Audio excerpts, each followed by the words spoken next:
Today we can discuss about the eating disorder. Eating disorder, it is a part of everyday life. It is necessary for a survival and a part of many happy occasion. It is one of the necessary for survive our life. One of the important is eating.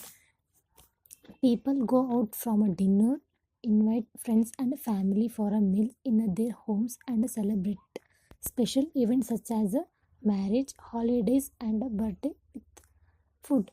And the many people they have happily eating some of the food that can in everyday holidays or birthday celebration we can eat essential food, that is eat. Next we can discuss about overview of a eating disorder. Overview of a eating disorder is more than 90% of cases of anorexia nervosa and bulimia nervosa occur in a female. The 30 to 35% of normal weight people with a bulimia have a history of anorexia nervosa and a low body weight, and about 50% of people with anorexia nervosa exhibiting a bulimia behavior. There are more cases of 90% of cases of anorexia nervosa and 30 to 35% of bulimia nervosa. When the low body weight, about 50% of people with anorexia nervosa exhibiting in a bulimia behavior. This is an overview of a eating disorder. Next we can discuss about the types of eating disorder. The first one is anorexia nervosa. It is a definition of anorexia nervosa. It is a life-threatening eating disorder characterized by the client refuse or inability to maintain a minimal normal body weight, intense fear of gaining weight or becoming a fat, insignificantly disturbed perception of a shape or size of the body. Anorexia nervosa is commonly in females and actresses. Why? They are refuse to eat a food because of if they eat they gain the weight, then they become a fat. This can be perception of a disturb, and they think about a disturb in a perception of shape or size of the body. This is a anorexia nervosa. What are the etiology of anorexia nervosa? It is a specific cause of a eating disorder is unknown. Initially,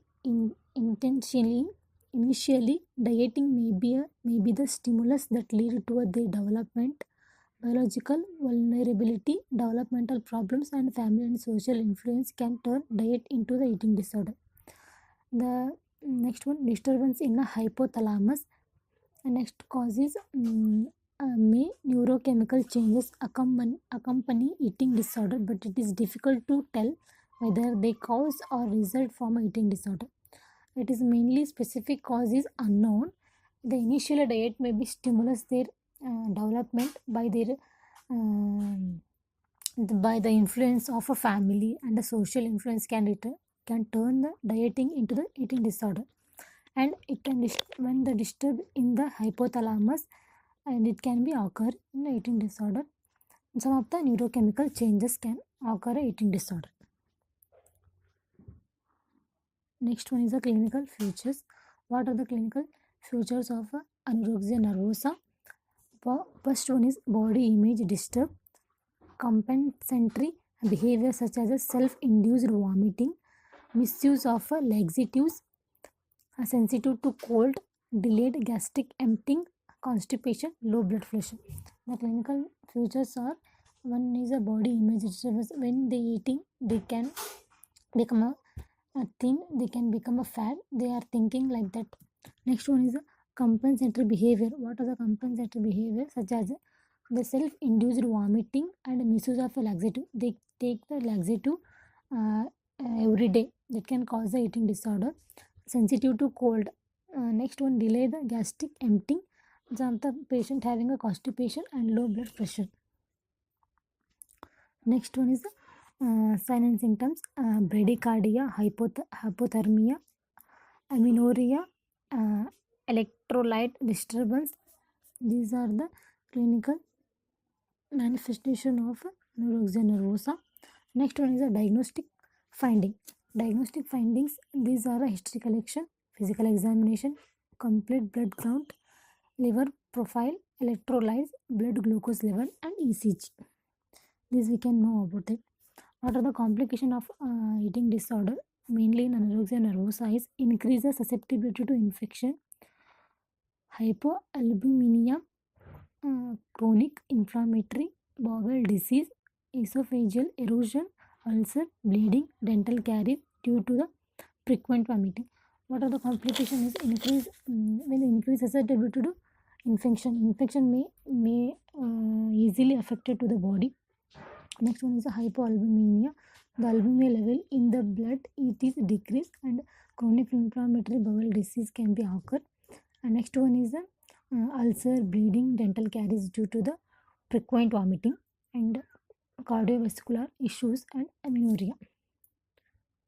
Next one, medical management. Medical management focus on a weight restoration, nutritional rehabilitation, and the correction of electrolyte imbalance.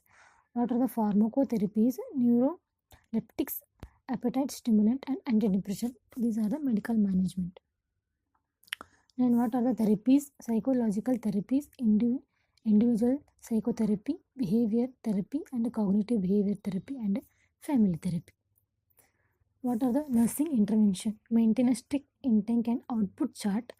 We should as a nurse we can educate them, maintain the strict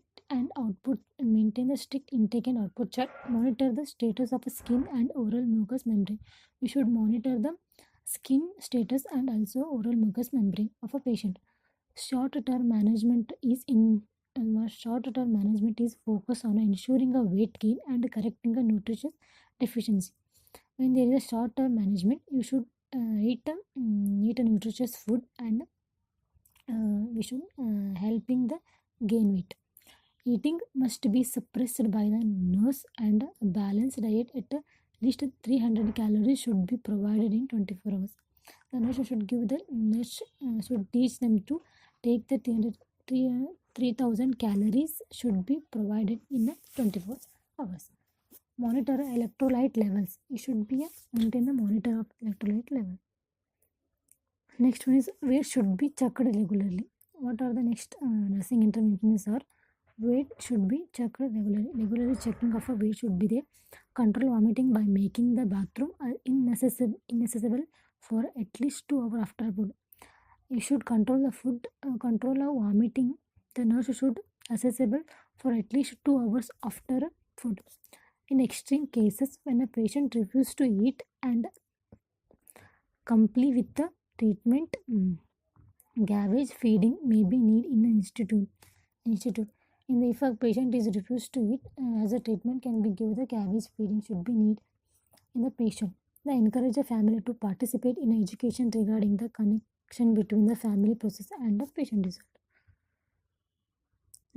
Next disease is one of the most important eating disorder is bulimia nervosa. Bulimia nervosa. What is this? We can discuss about this. Bulimia nervosa is characterized by the episode of binge eating followed by the feeling of guilt, humiliation, and self-condemnation. The bulimia nervosa is one of the characterized by the episode of binge eating behavior that are followed by the when the feeling guilt. When a patient is eat, it is satisfied. When he eat, they become a fat or thin. They become a fat and weight can be occurring. The patient think that when I eat, they feel guilt. And next one is the client with the bulimia nervosa report dissatisfaction with their bodies as well as they believe that they are fat, unattractive, and undesirable. When the patient is eating, the patient is feel like a dissatisfaction with their bodies. The bulimia nervous patient is dissatisfaction with their bodies as well as they believe that they are fat and they are unattractive and undesirable. Next one is what are the etiology of a bulimia nervosa is family history of a mood or anxiety disorders. What are the anxiety disorder is obsessive compulsive disorder. Place a person at a risk of any eating disorder. If one of the etiology is a family history or Anxiety disorder can cause a eating disorder. Next one is the altered serotonin level in the brain. When the alter in the serotonin level, they can cause some of the bulimia nervosa eating disorder. Society emphasizes on appearance and thinness. They always depend upon their body shape. That can society imposes. And sexual abuse struggle for a control of or self identification. Their main cause is self identification, self identity. And next one is a learned maladaptive behavior. In these cases, the patient will learn some of the maladaptive.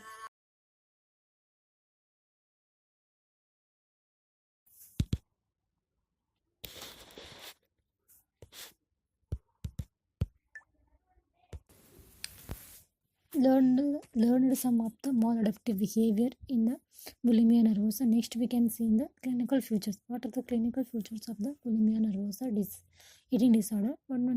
First one is a heartburn and persistent sore throat because of vomiting. Persistent sore throat of vomiting or some of the eating. The persistently the eating, continuously eating the food. And next one is a calloused or scarring on a back of hands or knucks.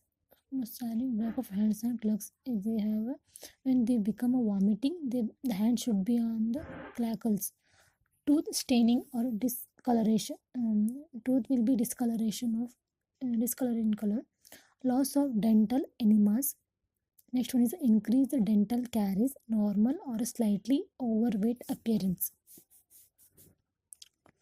Next one is epigastric or abdominal pain. Next one is amenorrhea, fluid or electrolyte imbalance, poor impulse control, low tolerance of frustration, excessive exercise regaining, withdrawal from the friends. The most common in bulimia nervosa is withdrawal from the friends. Next one is what are the diagnostic findings are history collection.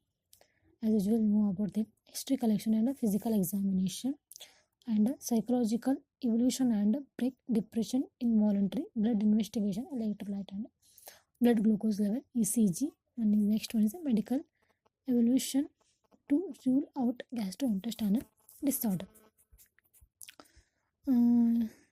What are the complications occurring in the bulimia nervosa disease? Dehydration or electrolyte imbalance. The most common and important is they become a dehydration and electrolyte imbalance can occurring in the patient. Chronic or irregular bowel movement. Next one is a constipation, increase the risk of suicide. Gastric rupture during a period of binge eating. When they eating continuously eating in the binge behavior like continuously eating, that can cause the gastric rupture. And dental caries and a gum infection can occurring in the bulimia nervosa disease. What are the nursing care can be given? Encourage the patient to recognize and verbalize her eating about her eating behavior. We should encourage the patient how they recognize that and feeling about her eating behavior. We can ask them, we can tell about this. Next one is to provide assertiveness training. We should give some of the training about the eating, how many times we can eat, how much calorie we should eat. We can explain about it. Explain the risk of emetic or laxative and diuretic abuses. When we eating laxative for a prolonged time, it can cause some of the side effect too. We can explain about this patient. Next one is set the time limit for each meal. We should, as a nurse, we should health education about this. Set a time limit. A morning 9 o'clock you should eat breakfast. After 1 o'clock or 2 o'clock you should eat lunch, and 5 to 6 you can eat some of the snacks. And after 9 p.m. after dinner 9 p.m. you should eat a dinner. You should as a nurse we can tell about the set of a limited of a time for each meal. This is the bulimia nervosa. Thank you for watching.